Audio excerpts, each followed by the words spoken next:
tuguhaye ikaze mukundwa hano ku isengesho ribohora official, umuyoboro tunyuzaho ijambo ry'Imana ndetse n'amasengesho. Tugasenga isengesho ritewe n'ijambo ry'Imana riba rimanutse, kuko biravuga ngo abayoborwa n'umwuka w'Imana nibo bana b'Imana, kandi umwuka w'Imana ntiwawutandukanya n'ijambo ry'Imana.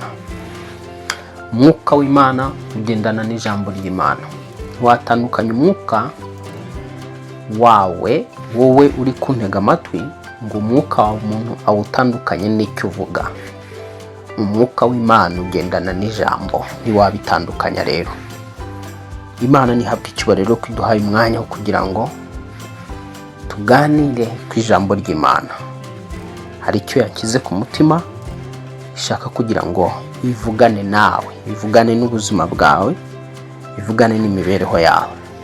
Nk'uko dusanzwe tubizi, Imana ivuga mu byiciro bitandukanye, kandi ikavuga ifite impamvu. Ntabwo ijya ivuga kuvuga gusa, ivuga ifite impamvu. Hari igihe ivuga ifite impamvu yo kwigisha umuntu, ikavugana nawe ishaka kukwigisha. Hari igihe ivugana nawe ishaka kuguhugura. Hari igihe ivugana nawe ishaka kuguhumuriza. Hari igihe ivugana nawe ishaka kugukomeza. Hari igihe ivugana nawe ikugira inama. Hari n'igihe ishobora kuvugana nawe ikubwira icyo gukora. Hari igihe ivugana nawe noneho ihindura ubuzima bwawe, ikakurekuriraho ijambo rirema, ijambo rihindura, aribyo twita ubuhanuzi. Hari igihe Imana ivugana n'umuntu mu mvugo ya gihanuzi, igamije kugira ngo ubwo buhanuzi buze buhindure ubuzima bwawe. Ariko hari n'igihe ishobora kuvugana nawe ikwereka iby'igihe kizaza. Ndagusengera yo kugira ngo Imana igiciro byose mu izina rya Yesu, kandi nivugana nawe umenye ko yavuganye nawe. Imana yaremye ijuru n'isi, ntuzatekereze ko izavugana nawe iri mu ijuru ikarangurura ijwi, ukumva ijwi rirangurura mu kirere iri kuvugana nawe. Oya, ni Imana izavugana nawe iciye mu kanwa k'umukozi wayo. Ni Imana izavugana nawe iciye mu byanditswe byera, igihe uri kubisoma Mwuka Wera agatangira kubikwigishirizamo cyangwa kuganiriza muri ibyo byanditswe. Ni Imana izavugana nawe biciye mu nzozi. Ni Imana yavugana nawe biciye mu ndirimbo. Ni Imana yavugana nawe biciye mu iyerekwa. Ni Imana yavugana nawe biciye mu bibazo ucamo. Mu bibazo ucamo ubwabyo ushobora kuvuganamo n'Imana. Imana ikakubwira ikoresheje situation uhagazemo, kabiri miravugana nawe kandi ikavuganira nawe muri situation. Mubyeyi mwiza ashobora kureba umwana yareba umwana ufite ikinyabupfura umubyeyi we akamenya icyo avuze, kandi umubyeyi ntacyo avuze, ariko umwana akabaza ngo papa, kuba ndebye kuriya hari icyo avuze. Kuba so rero ni Imana ivugana natwe mu buryo butandukanye, ariko kano kanya tugiye kuvugana nayo mu ijambo ryayo. Aho niho tugiye kuvugana nayo mu ijambo ryayo. Tugiye kuvugana nayo mu ijambo ryayo, duhishura ubuzima bw'umwuka, uko bugomba gufunctiona, uko bugomba gukora. Ni ngombwa ko ugomba kuba umunyamwuka. Nutaba umunyamwuka ntabwo uzabasha wowe kwinjira no mu ijuru. Mu ijuru hazajyayo abanyamwuka. Usibye no kujya mu ijuru, nutaba umunyamwuka hano mu isi, ntiwanesha imyuka y'abadayimoni, ntiwanesha imyuka y'abarozi, ntiwanesha imyuka ya Satani, ntiwanesha icyaha, ntiwanesha umubiri. Igihe cyose bisaba kugira ngo umuntu abe umunyamwuka. Ariko kandi muri kamere y'umuntu, ubundi Imana irema umuntu yamuremye ari umwuka w'ubugingo, imutransfera mu mubiri, imwohereza mu mubiri. Wowe uri umwuka w'ubugingo utuye mu nzu yitwa umubiri. Uri kiremwa cy'umwuka ariko gituye mu mubiri. Uri umwuka sasa, wowe nyirizina uri umwuka, ntabwo uri uwo mubiri wawe. Turaza kubibona mu ijambo ry'Imana. Reka mbere yuko dukomeza duhamagare, nubwo wenda ndi kwiyumvaho umwuka w'Imana, ndi kwiyumvaho imbaraga z'Imana zamanutse, ariko reka nawe mbanze ngusengere kugira ngo tugendane mu izina rya Yesu. Data, mu mbaraga z'umwuka wera, uyu muntu uje ku isengesho ribohora official, unteze amatwi, umwuka wawe wera namumanukeho, abashe kumva icyo umwuka wawe wera muri nge umwigisha, mu izina rya Yesu Kristo risumba amazina yose. Fungura amatwi y'umuntu w'imbere, uyu muntu uri kunyumva, fungura amatwi yiwe muri we mwimbere, yo mu mutima we, abashe kumva icyo tuvuga, abashe kumva icyo umubwira, mu izina rya Yesu Kristo. Kora ku maso ye y'imbere, abashe kubona icyo uvugana n'ubuzima bwe, mu izina rya Yesu Kristo. Ijambo ryawe kano kanya Mwami rigira umuntu rikingura ku maso, rigira umuntu rihumura, kandi rigira umuntu ryubaka mu bugingo bwe, rigire n'umuntu rikomeza mu buzima bwe bw'umwuka, rigira umuntu ritarura mu bujiji no mu bupfapfa, rimuzane mu mwanya akwiriye kuba agomba kuba arimo. Ni mu izina rya Yesu Kristo. Nanjye Mwami, ijambo ryawe ririmo riracamo, rinzamure, rintereke kandi rinyicaze mu mwanya ngomba kuba ndimo, bikozwe n'umwuka wawe wera. Uwiteka, urakoze ko twese duteruye utujyanye mu cyanya cy'ibyatsi bibisi, iruhande rw'amazi adasuma. Yesu waravuze ngo ni we rembo umuntu yinjira agakizwa, yasohoka akabona urwuri. Turaje rero kugira ngo muri wowe turaje. Yesu ni we jambo ry'ukuri. Turaje muri wowe yewe Yesu Kristo, jambo ry'Imana, jambo ry'ukuri. Ngaho duhe kwicara muri wowe, tumva amagambo yawe, kandi dukomeza twubake, atubyibushye cyane. Ni mu izina rya Yesu mba amazina yose, amen. Ntabwo umuntu atungwa n'ibyo kurya, ahubwo atungwa n'ijambo ry'Imana. Yego, urimo imigabane ibiri. Hari wowe inyuma uzatungwa n'ibiryo byavuye mu butaka, ariko nubwo wowe inyuma agaburirwa akarya ibyo byo kurya, fendefe wowe inyuma uzapfa. Wowe inyuma imyaka yose wamara, uwo mubiri wawe uzapfa. Hari wowe imbere rero udatungwa n'ibyo kurya, wewe imbere utungwa n'ijambo ry'Imana. Wewe imbere uri umwuka w'ubugingo wavuye ku Mana. Abantu twese ubona turi hano ku isi, upfa kuba uzi ko wavutse ku mugore, umubiri wawe wavutse ku mugore. Hari mama wagutwite, ukabona niyo waba utazi papa wawe, ariko upfa kuba uzi ngo navutse ku mugore, hari umugore navutseho. Ni ukuvuga ngo wowe mbere y'uko uvuka wari uriho mu ijuru, uri umwuka. Hari ahantu mu ijuru Imana ibibitse imyuka y'abantu. Mbere y'uko nkomeza, ndajya nkubwire ibi bintu tugiye kuvuga, tugiye kubisobanura neza. Ubundi ijambo umwuka, Bibiliya irivuga inshuro 420. Ijambo umwuka, wibuke ko ntangiye nkubwira ko wowe uri umwuka. Ijambo umwuka Bibiliya irivuga inshuro 420. Ijambo imyuka bwo wayishyize mu bwinshi, Bibiliya ikayivuga inshuro 20. Ijambo umubiri wambaye ari wo mubiri wawe, Bibiliya irivuga inshuro 215.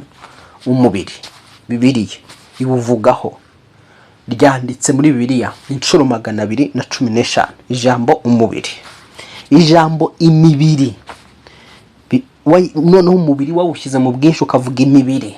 Bibiliya yabivuzeho inshuro 38. So urumva rero ni iby'agaciro. Noneho reka tugaruke mu ijambo ry'uno munsi. Ntangiye nkubwira ngo uri umwuka w'ubugingo utuye mu nzu yitwa umubiri. Yego, ntangiye nkubwira ko mbere yuko uza hano mu isi wari umwuka uri mu ijuru. Noneho umwuka nk'uko ubyumvise, ubundi imyuka iri mu matsinda. Hari imyuka twita imyuka y'abantu cyangwa roho za watu, abantu. Hakaba noneho n'imyuka y'abamarayika. Hari imyuka y'abamarayika, hakaba imyuka y'abantu. Ariko imyuka y'abantu, imyuka y'abamarayika, byombi bifite uwabiremye. Hari Imana umuremye, Data wa twese, waremye iyo myuka y'abantu n'iy'abamarayika. Imyuka y'abantu yoherezwa hano mu isi igafata imibiri ikaba hano mu isi. Imana yohereje umuntu mu isi kugira ngo agire, hari misiyo ibimuzanye, hari ikibimutumye agomba gukora. Iyo agishoje, buri muntu wese aza hano mu isi hari impamvu imuzanye, hari ibyo yatumwe gukora, hari ibyo aba yararemewe. Icyo ngicyo aba yararemewe iyo arangije kugikora, ubundi aba agomba kuva mu isi. Sinzi niba uri kunyumva. Imana ikamukura mu isi agasubira aho yahoze. Ariko ikibabaje, ntabwo twese dusubira aho twahoze, aho twavuye ku Mana. Hari abandi ikiremwa Satani ingaruka mu itsinda ry'abamarayika. Hari itsinda ry'abamarayika twese imyuka mibi, imyuka y'abamarayika. Mu myuka y'abamarayika habamo imyuka mibi, aribo twita abadayimoni, bagomeye Imana. Igihe mu ijuru hari umumarayika umwe washatse kugira ngo nawe ahinduke Imana, abe Imana, bajye bamuramya, bajye bamusingiza.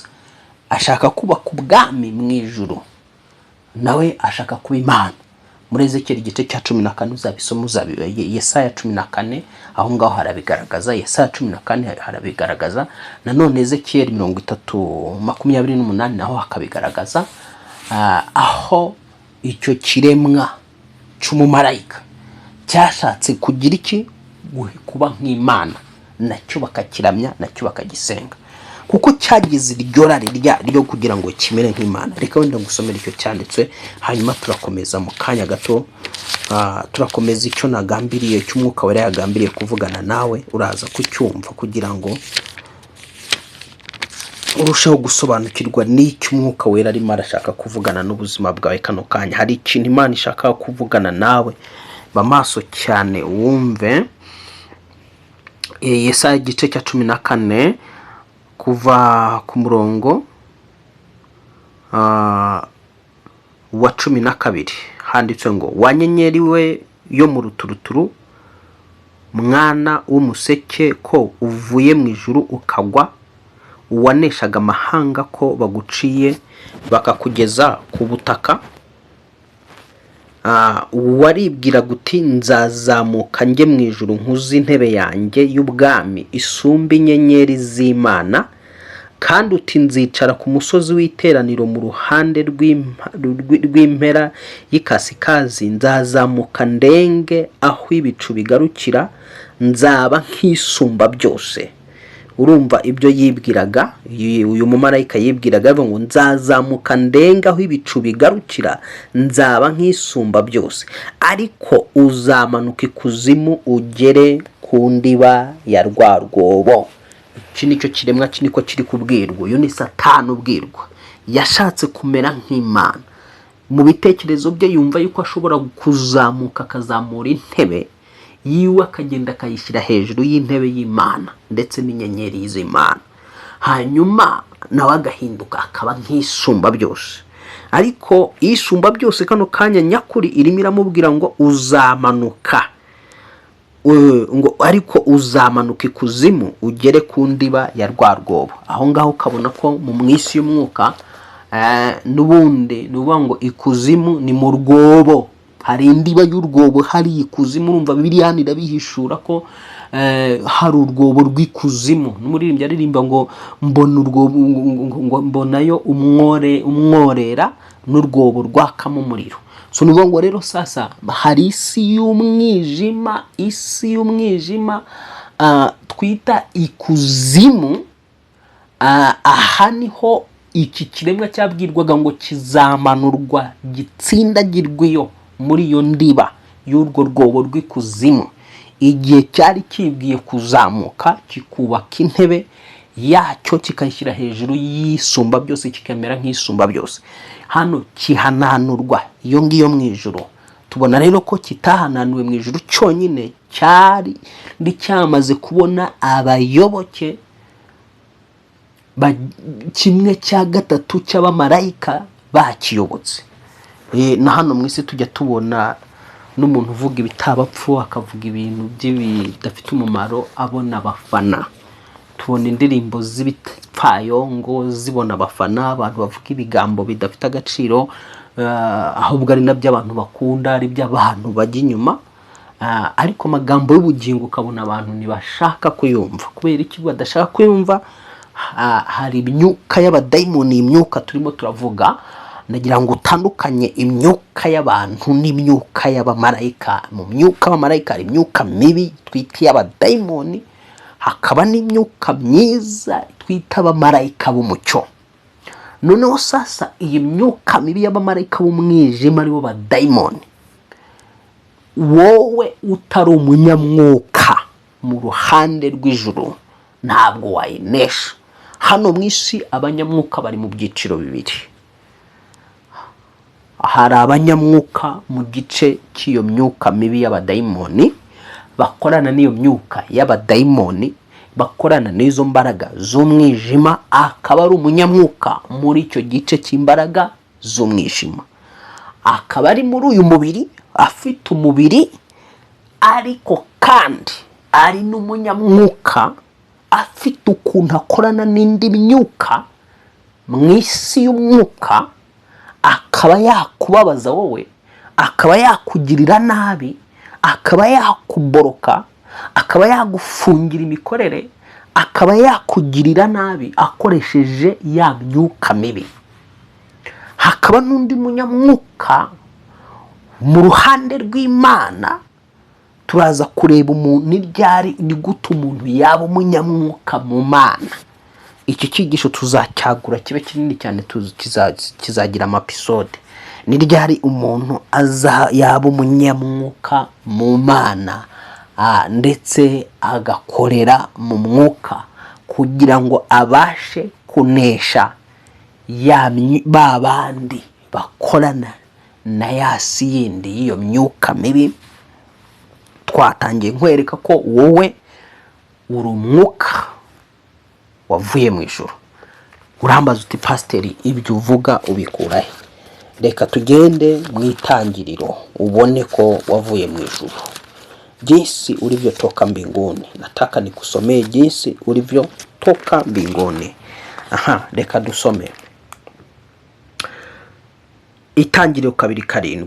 Uwiteka Imana irema umuntu mu mukungugu wo hasi, imuhumekera mu mazuru umwuka w'ubugingo, umuntu ahinduka ubugingo buzima.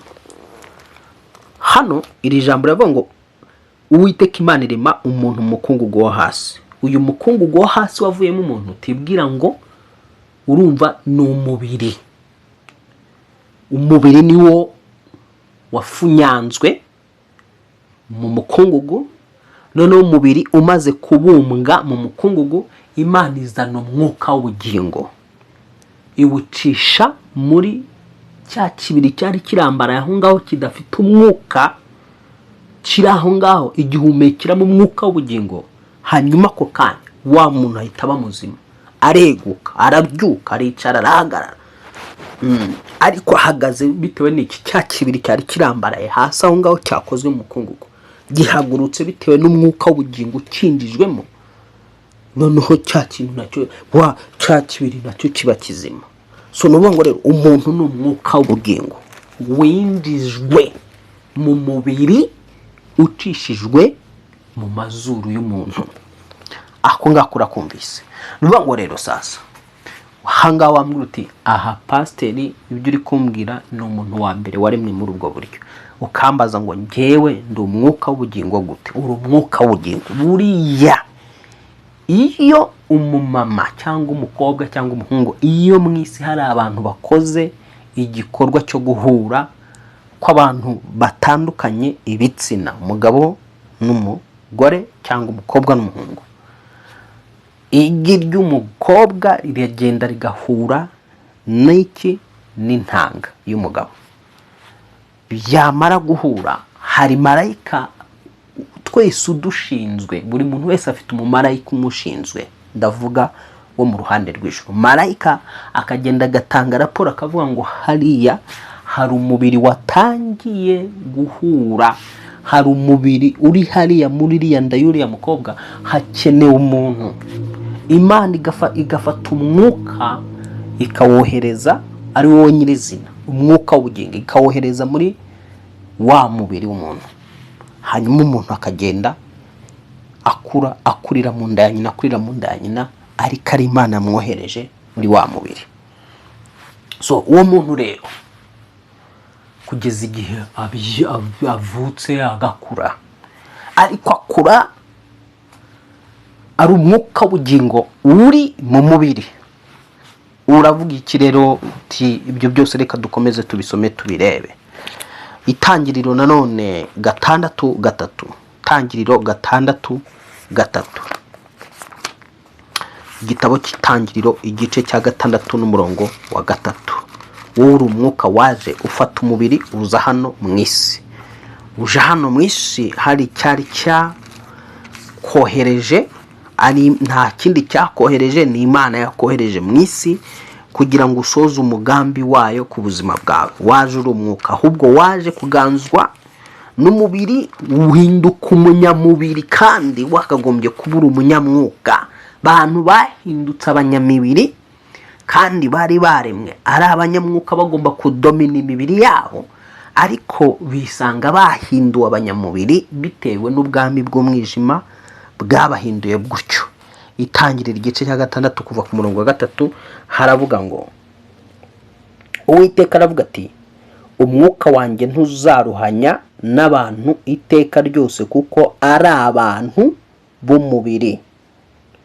Urumva ukuntu Imana ivuze ngo umwuka wanjye ntuzaruhanya n'abantu iteka ryose kuko ari abantu b'umubiri.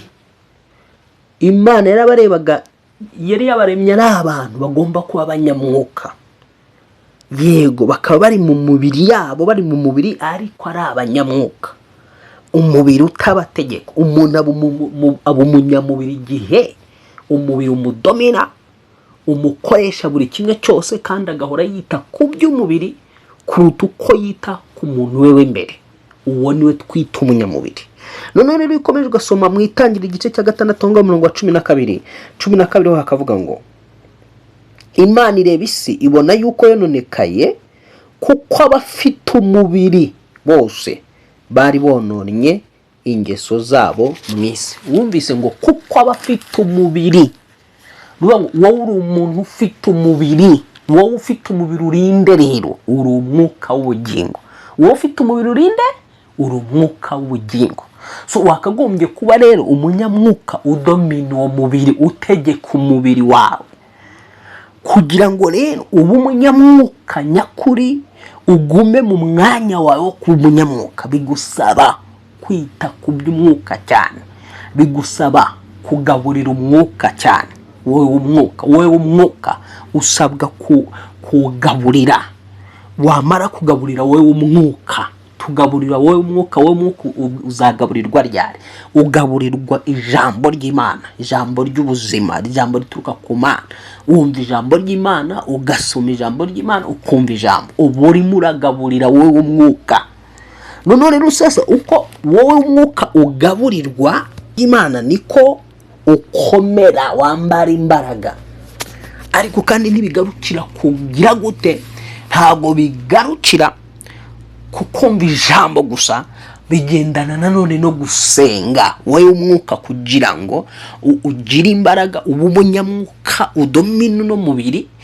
Ntumere nk'aba bantu. Aba bantu Imana yaravuze ngo aba bantu sinzakomeza kuruhanya n'aba bantu, kuko ari abantu b'umubiri gusa, ni abanyamubiri. Umunyamubiri arushya Imana, umunyamubiri atandukana n'Imana, ashwana n'Imana.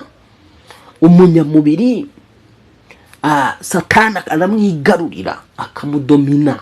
Umunyamubiri abadayimoni baramwigarurira bakamukoresha. Umunyamubiri imyuka mibi y'ikuzimu, imyuka abadayimoni iramudomina. Abarozi bashobora kumukoresha umunyamubiri.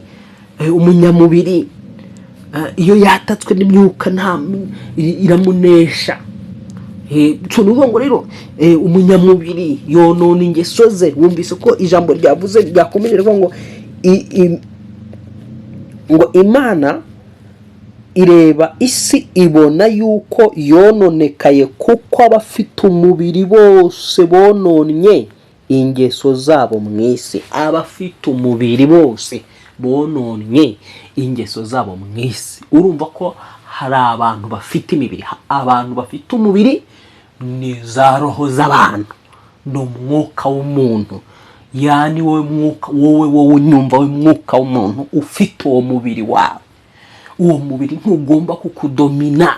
Ukudomina kuko uba wawitayeho, uba ari wo wahaye agaciro cyane kurenza uko uha agaciro, wiha agaciro wowe. Hari wowe ugomba kwiha agaciro, hakaba n'uwo mubiri ugomba guha agaciro. Simvuze ngo umubiri uwirengagize. Ni byiza kuwitaho, ukawugaburira ibiryo bifite isuku ndetse bifite amavitamine, ukawugirira isuku, mbega ukawukora. Nyine ni byiza kuwitaho, ariko ni byiza kwita cyane kuri wowe w'imbere, ukiyitaho, kuko uzi ngo wowe w'imbere ni wowe uzabona Imana. Igihe kizagera utandukanywe n'uwo mubiri, nutandukanywa n'uwo mubiri uzajya he? Uzaba he? Ese uzasubira ku Mana? Benshi bajya bishuka ngo Imana yabahamagaye, Imana yabacyuye, kandi atariyo yabacyuye, ahubwo bamanutse kuzimu, basanze wa mwami bakoreraga bakiri muri uyu mubiri. Igihe cyose igihe uri muri uyu mubiri ukaba uri umuntu udafata igihe cyo kwegera Imana, igihe cyo gusenga Imana, utubaha Imana, utumvira Imana, ntibishoboka ko iyo uvuye mu mubiri ufite ahandi ujya wowe. Umwami wabanaga nawe hano mu isi, uwo niwe n'ubundi usanga mu isi y'umwuka. Hari abami babiri. Hari umwami w'abami witwa Yesu Kristo, hakaba n'umwami w'umwijima witwa Satani, Lusoferi. Uwo rero abo bami bombi uko ari babiri. Iyo uri hano mu isi ni ngombwa tuko byanga bikunda ugomba guhitamo umwami umwe. Ntabwo wabakorera bombi. Ntushobora gukorera uwo mwami, ntiwakorera Satani ngo ukorere n'umwami Yesu. Oya, haba harimo umwe nyine wowe wumvira kandi ukorera. So hano mu isi rero, kushaka kuba umunyamwuka mu ruhande rw'Imana ihoraho, bisaba kugira ngo yegere Imana, bisaba kugira ngo afate igihe cyo kumva ijambo ryayo, afate igihe cyo yumva afite ubushake bwo kumva amagambo y'Imana, afite inyota n'inzara.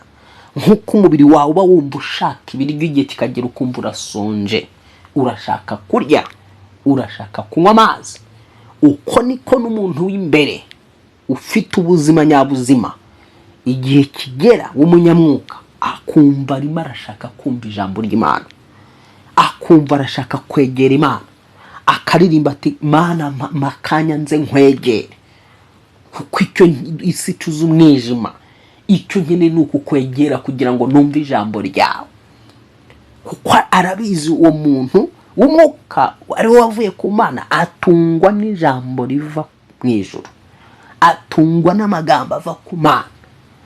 Ibi nibyo Yesu yabwiye abigishwa be, bazi ko twari tuzi ibiryo yababivanye, aravuga ati mfite ibyo kurya mutazi. Igihe kimwe aza kubwira na Satani ati ntabwo umuntu atungwa ibyo kurya gusa, ahubwo atungwa n'amagambo ava mu kanwa k'Imana. Yesu rero hari ukuntu yibetaga akajya agasenga yambaye umubiri. Muri kwa gusenga kwe Imana Data wa twese igatangira kumugaburira. Semene amen, gatangira kumuha amagambo, igatangira kumwuzuza imbaraga zayo n'umwuka wayo, ikavugana nawe mu buryo bwe. So rero umunyamwuka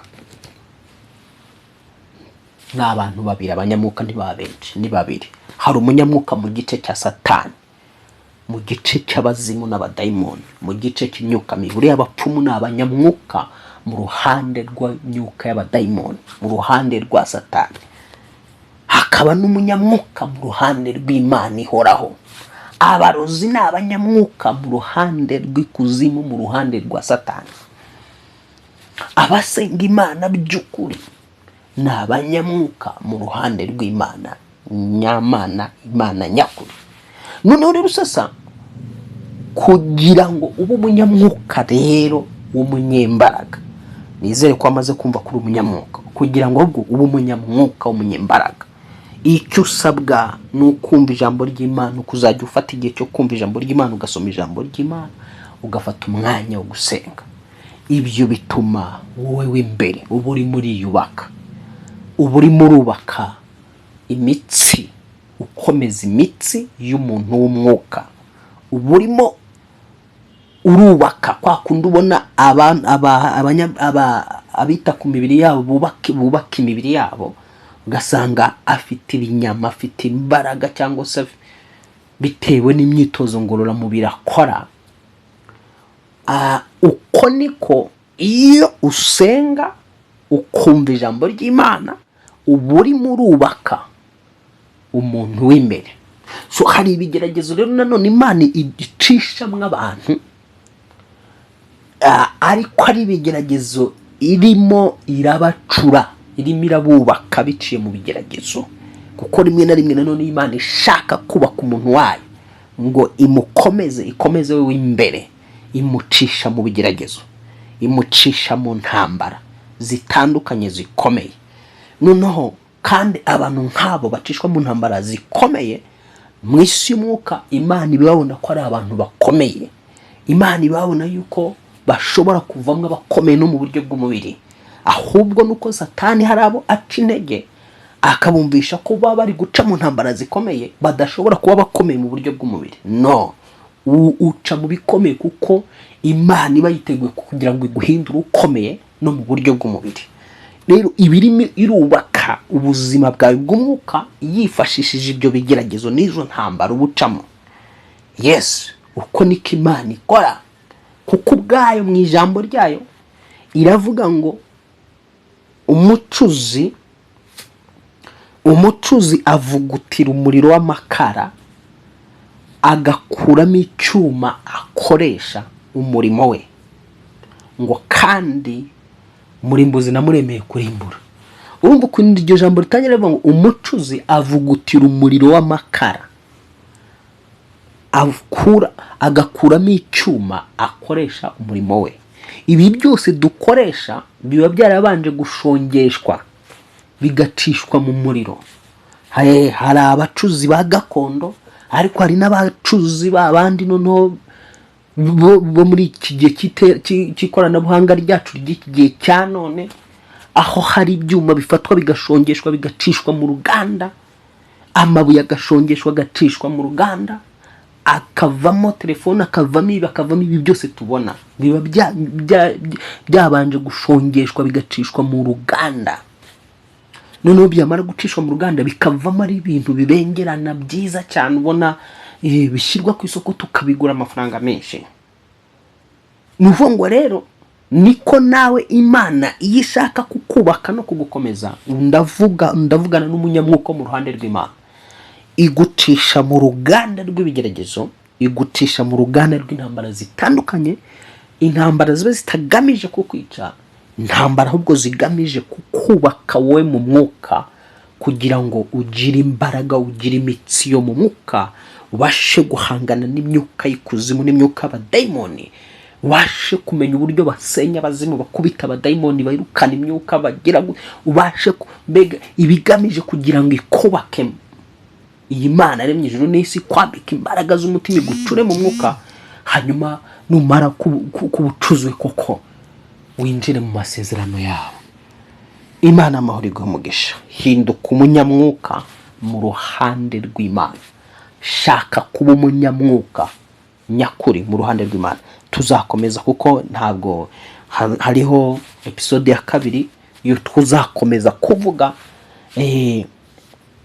ukuntu uyu munyamwuka agomba gukorera mu mwuka.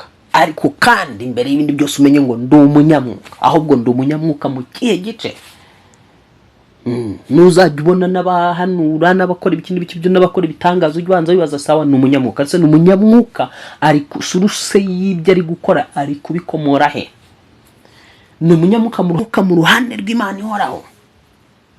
Umunyamwuka mu ruhande rw'Imana ihoraho ahabwa umwuka wera, imirimo yose akora akayikoreshwa n'umwuka wera. Umunyamwuka mu gice cya ruriya ruhande, imirimo yose akora ayihabwa n'imyuka mibi. Uburozi bwose, abarozi n'abaroga, uburozi bwose babuhabwa n'imyuka mibi. Ni imyuka mibi yabashyizemo iyo mitekerereze, ikabaha ubwo bwenge bw'abadayimoni, kuko hari ubwenge bw'abadayimoni tuzabugarukaho nyine muri iki kigisho. None umunyamwuka w'Imana ahabwa ubwenge bwa mwuka wera, ibyo akora byose abikoreshwa n'umwuka wera, ibyo avuga byose abivugishwa n'umwuka wera, ndetse n'ubwenge bwa mwuka wera nibwo bumuha kumenya, guhishurirwa, gusobanukirwa ibyo ubwenge bw'isi butamuha kumenya. So Imana amahoro iguhe umugisha. Reka duhinire hano, tuzagaruka muri episode ya 2. Ndagusaba kugira ngo iki kigisho gikunde kandi ugikundishe abantu b'inshuti zawe basanze basenga, bashaka kuba abanyamwuka, badashaka gukinirwaho n'abadayimoni, badashaka gukinirwaho n'imyuka mibi, badashaka gukinirwaho n'abarozi. Niba ushaka kuba mu isi ntawe ukuroga ngo bikunde, nta wakuvuma ngo uvumike. Niba ushaka kuba mu isi nta mbaraga zaguhagurukira ngo zikurwanye, zikuneshe, ngo zigutsinde, kurikirana iki kigisho ntangiye nigisha. Uzavamo umunyembaraga, uzahishurirwa byinshi, uzamenya byinshi, uraza kwiyubaka ku buryo mu bihe bizaza uzisanga uri umuntu utagikenera gusengerwa n'abantu, ahubwo uzisanga urimo urasengera abandi nawe. Imana amahoro iguhe Uwiteka kugirire neza, gubwa neza muri byose. Nakagaruka hano ku isengesho ribohora official. Tuzagaruka muri episode ya 2. Ntuzayicikanywe, aho noneho sasa tuzakomeza nyine tukaza muri icyo gice cya 2 cyo gukomeza kugaragaza ni gute noneho sasa ni gute nahagarara gute, nagwe mbega nabaye umunyamwuka ryari. Ubwo tuzagaruka tusobanura ukuntu noneho n'ubundi kandi twagaragazaga ko turi abanyamwuka, ariko noneho umunyamwuka mu ruhande rw'Imana. Ejo bundi tuzahishura umunyamwuka mu ruhande rw'Imana, umunyamwuka ryari, umunyamwuka ryari mu ruhande rw'Imana neza. Yego abantu bose bari abanyamwuka, ariko bamwe baje bageze hano mu isi badominwa n'umubiri, imibiri bafataho bugwate, Satani bafataho bugwate, bisanga isi n'umubiri bibadomina, bibategeka. Ntibaba bakiri abanyamwuka, bahinduka abanyamubiri gusa. Abo mu isi iriya yatubanjirije ya Nowa, byabaye ngombwa ko Imana ibarimbura kuko yabonaga bari baramaze kononekara, barabaye ab'umubiri gusa. Kuba uw'umubiri gusa ni ugutegekwa n'umubiri, ugakora iby'umubiri, mbega iby'umubiri wose ukubwira ugakora, ukonona ingeso zawe n'imico yawe yose, uba uri umunyamubiri. Ibyo rero sasa abiyo si icyo gihe bari barabaye abanyamubiri musa, nkuko n'ab'iki gihe cya none abenshi babaye abanyamubiri musa, bonona imico, bonona ingeso, bonona buri kimwe cyose. n'ab'iki gihe cya none, ab'iy'isi ya none, ab'isi yabikiwe gutwikwa n'umuriro, kuko iyi si turimo iyo nono ntabwo izarengerwa n'umwuzure. Iyi si turimo, ijambo rivuga yuko yabikiwe kuzatwikwa n'umuriro. Iriya yo ku bwa Nowa yatwitswe n'iki? Yarimbuwe n'umwuzure. Iyo ab'iki gihe cya none babikiwe umuriro witanura, waka umuriro, itanura ryaka umuriro n'amazuku. Imana ikwepushe moto huo kwa damu ya Yesu Kristo. Uwiteka agucisha ukubiri n'uwo muriro uzakongora abanzi b'Imana. Winjire vuba muri Yesu, hinduka umunyamwuka wo muri Yesu, mu izina rya Yesu. Gubwa neza, amahoro ya Kristo abane nawe.